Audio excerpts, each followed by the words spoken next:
here to do my UFC 100 review video. Just saw at J.T. Plugger's Bar and Grill in Burlington, Ontario, with a couple buddies and a lot of drunk former high school mates and other drunk partitioners of the establishment.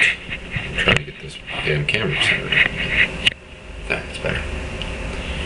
Not really, actually. There! That's the ticket.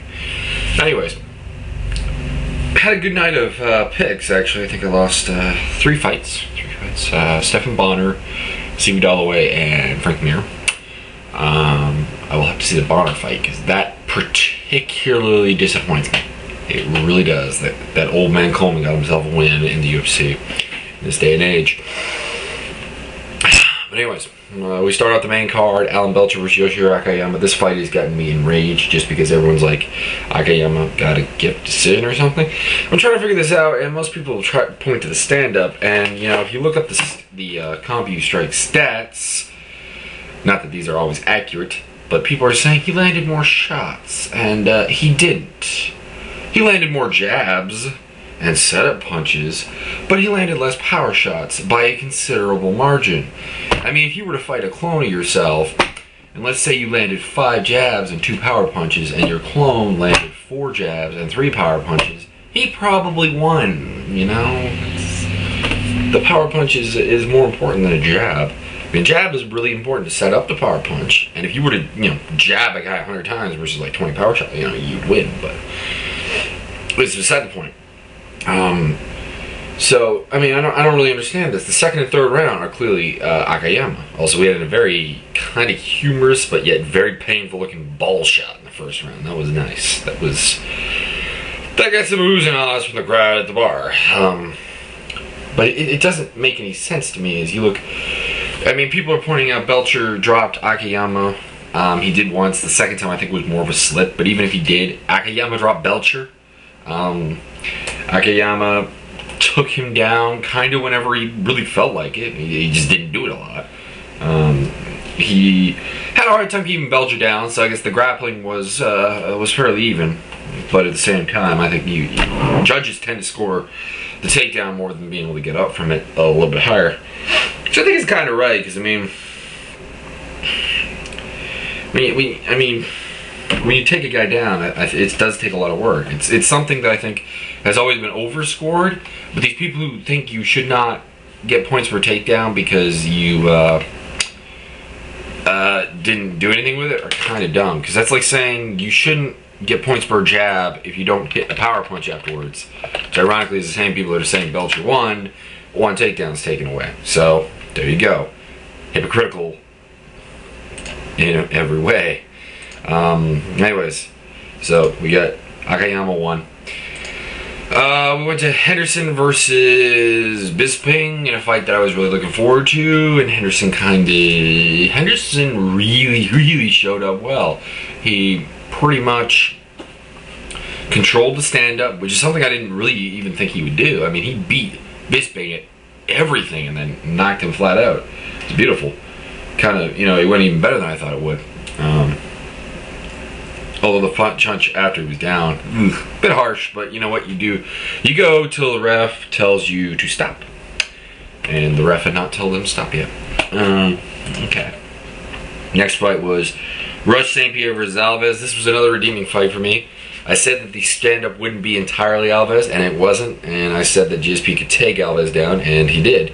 And he won a unanimous decision, though. Props to Alves for really hanging in there. Like, there were a number of times in that fight where he could have just given up and gone home, but he didn't do it, and that was pretty, like, you know, I would not mind seeing Alves get a title shot in the future.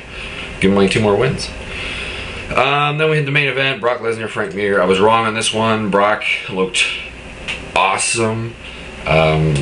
Mir could not do anything with him on the ground, and that's very disturbing for anyone, because the theory was that Brock's weakness is BJJ. I think it still is. I mean, I think if you went to a pure BJJ competition where, you know, you got points taken away for stalling, he would lose, because I think his BJJ still is weak. But at the same time, he uses his wrestling to just basically, and his just bulk to get kind of a position in half guard and pound you down and just wear you out. And he did that to Mir perfectly. Then we had an undercard bout, although it seems to be on the main card now, which kind of makes more sense why it was shown, but at the same time, I don't know why they showed this bout, because Fitch versus Thiago was not a terribly exciting fight when you consider that there was one really bloody fight. I haven't looked up which it was, but I will after this video. But they probably should have shown that. That would have been better. Thiago had a guillotine in the first round, kind of transitioned into look like he was kind of thinking about going for an anaconda. Fitch countered it nicely. He was stuck in it for a long time, to the point where you could possibly give Thiago that round just because he held it for so long.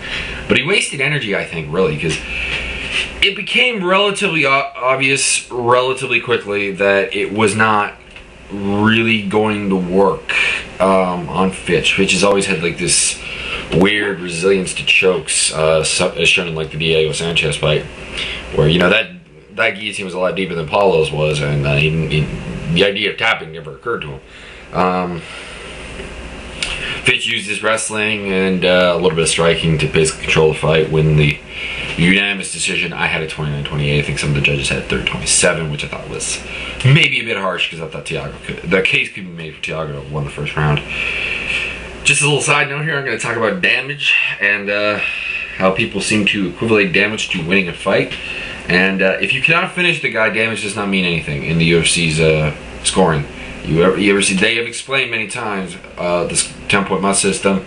It's based on effective striking, grappling, aggression, octagon control. Never is damage mentioned, and I think that's kind of a good thing, because some people take damage very easily. I mean, a classic example is John Fitch GSP fight, where, I mean, GSP, you know, no, I don't think anyone would question GSP won the fight, but his face was still more marked up than John Fitch's was, just because John Fitch doesn't mark up.